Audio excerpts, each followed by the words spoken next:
John was a hardworking father who always tried his best to provide for his family. He had a full-time job as a construction worker and worked long hours to make ends meet. Despite his busy schedule, John always made sure to be there for his wife and 2 children whenever they needed him. One day, John's wife, Sarah, was preparing dinner in the kitchen when she suddenly slipped on some spilled water and fell to the ground, injuring her ankle. She cried out in pain, and John immediately rushed to her side to see what had happened. Seeing his wife in distress, John quickly assessed the situation and decided that he needed to take her to the hospital. He knew that he had to act fast, so he carried Sarah to the car and drove her to the emergency room. As he was driving, he called ahead to let the hospital know that they were coming, so that they could be prepared to help Sarah as soon as they arrived. When they arrived at the hospital, John stayed by Sarah's side, holding her hand and comforting her as the doctors examined her. After several tests and X-rays, they determined that Sarah had a severe sprain and would need to rest for several weeks before she could walk again. As Sarah was discharged from the hospital, John knew that he would need to step up and take on more responsibilities at home while she recovered. He took time off work to care for her, and he also took care of their children, making sure that they were fed, bathed, and had everything they needed. John's children were both young, and they were used to their mother being the primary caregiver. They were confused and upset by their mother's injury, and they didn't understand why she couldn't do things with them like she used to. John knew that he needed to be patient with them and reassure them that everything would be okay. Over the next few weeks, John became an expert at cooking meals, doing laundry, and cleaning the house. He juggled his responsibilities at home with his work schedule, often staying up late into the night to finish his work after the kids had gone to bed.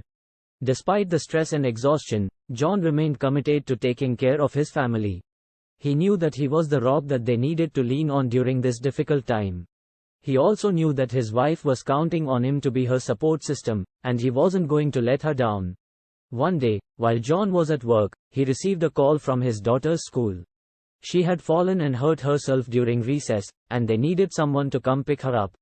John knew that he needed to leave work and go get her, but he was worried about the impact it would have on his job. He took a deep breath and called his boss, explaining the situation and asking if he could leave early to pick up his daughter. His boss was understanding and supportive, telling John to take the time he needed to take care of his family. When John arrived at the school, he saw his daughter sitting on the ground, tears streaming down her face. He rushed over to her and picked her up, holding her tightly as he reassured her that everything was going to be okay. He took her to the doctor and stayed by her side as she received treatment. As John sat in the doctor's office, he thought about all the sacrifices he had made for his family over the past few weeks. He was tired and stressed, but he knew that he had done the right thing. He had put his family first, even when it meant putting his own needs and desires on hold. When Sarah had recovered from her injury, John's family sat down to dinner one night, and Sarah looked at him with tears in her eyes. "You've been our rock," she said. "You've taken care of all of us, and we couldn't have made it through this without you. We love you so much." John felt a lump form in his throat as he looked around at his family. He was overwhelmed with emotion and gratitude. He had never felt more proud to be a father and husband. Over the next few days, John's daughter recovered from her injury, and Sarah slowly regained her strength. John continued to be there for his family, but things started to return to normal. He went back to work, and Sarah resumed her role as the primary caregiver. But things were different now. John had proven to himself and his family that he was capable of being their rock in times of crisis.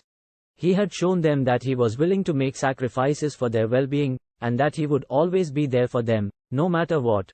Years later, when John's children were grown and had families of their own, they often told stories about their dad and how he had saved the day when their mother was injured. They spoke of him with love and admiration, and they knew that they had been blessed to have a father who loved them so much. As John looked back on those difficult weeks, he realized that he had learned an important lesson.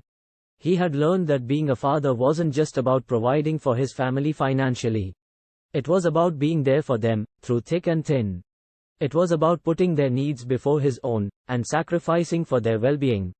John knew that he had become a better person because of his experience.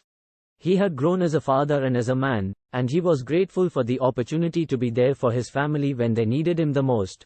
In conclusion, John's story is a reminder of the importance of being there for our loved ones, no matter what. Being a parent means more than just providing financially. It means being a constant source of support, love, and guidance. John's willingness to put his family's needs before his own is an inspiration to us all, and it serves as a reminder that true love means making sacrifices for those we care about. That's the end of our story today. We hope you enjoyed it and found it inspiring. Remember, being a parent is about more than just providing for your family financially. It's about being there for them through thick and thin, and making sacrifices for their well-being. If you liked this video, don't forget to hit the like button and subscribe to our channel for more inspiring stories like this one. Thank you for watching, and we'll see you in the next video.